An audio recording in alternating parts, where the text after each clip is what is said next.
Hello, my name is David. I am here on the behalf of Ceylon. Today we will talk about the little boy who is suffering in Israel. It all starts in a little camp. A day in the life. Ping, ping, ping, as my pickaxe made the sound. Work or you don't eat, as the captain of the military shouted. You, he yelled out and pointed at a worker. Work harder or go to the dungeon. No, please, I'll work harder, he begged. My hands were so blistered from the wooden handle it felt like needles puncturing my skin. The whole thing was splintery. It was a sandy ground with no shoes on. Brutal. It's almost lunchtime, I thought to myself. All right, ladies, time to eat, the captain said. All the workers, including me, rushed to the tables, waiting for the food to come. Then the soldiers started pouring some gross-looking soup. It was a color, I don't know, wasn't even a color. Then they left. We ate as fast as we could so they wouldn't be able to take a while we're busy eating. Okay, 5 minutes are up. Time to head back to your camps, the captain said. All of us got up gradually from the table and started to stumble back to our camps.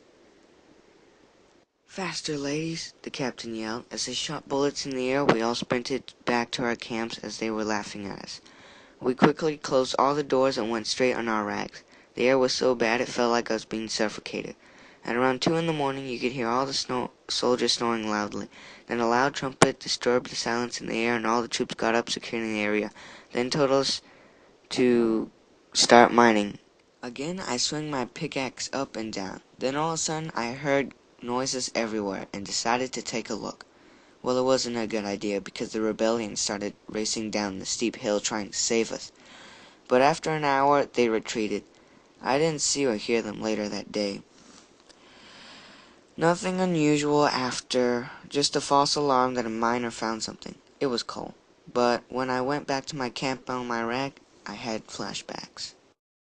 I had many flashbacks, but there were two specific ones. One was whenever our village got attacked. And another one was whenever a illness spread across the camps and started causing panic and people started to die and people started to panic and spread everywhere. Then a loud trumpet made me wake up. I've been here for too long. I must get out, I told myself.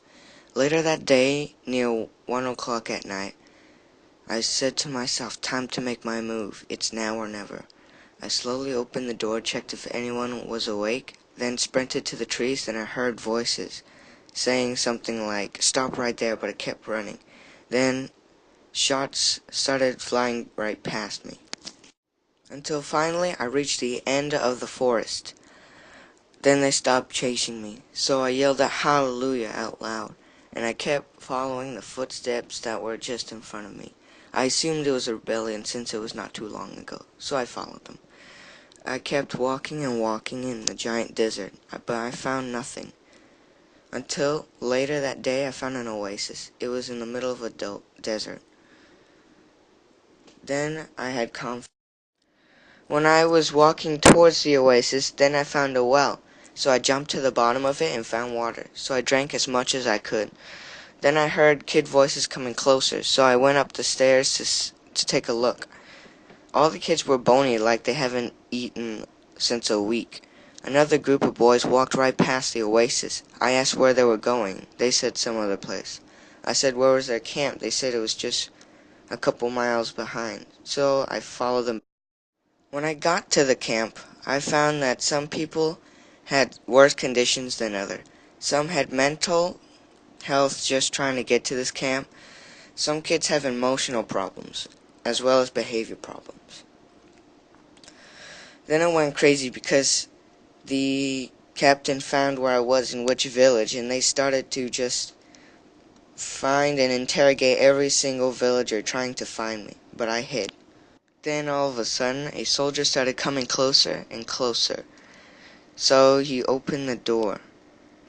Then I got up and knocked him unconscious and pulled him in. Then I exchanged clothes and put the mask on, and then I went outside. The captain asked where I was. We all said we didn't find him. So he said, let's head back to the camp. Then all of a sudden, a soldier started coming closer and closer. So he opened the door. Then I got up and knocked him unconscious and pulled him in. Then I exchanged clothes and put the mask on, and then I went outside. The captain asked where I was. We all said we didn't find him. So he said, let's head back to the camp. When we got back, I snuck into the captain's office and looked through files. I found nothing besides a top secret file saying that Israel was going to talk with America. I said yes in my mind. So I took the file and waited for tomorrow, since the file said that it needed soldiers to protect the Israeli soldiers. So when I got there in the White House, I asked one of the agents where was the bathroom. Then he pointed away. So I asked him to show me, since I didn't know where the bathroom was. And then when he finally showed it to me, I knocked him unconscious, I exchanged clothes, and then I crammed through a little window. But now, since I made it, I'm a free man with a new passport. I have a family and kids, and made it to the country. Well, see you next time.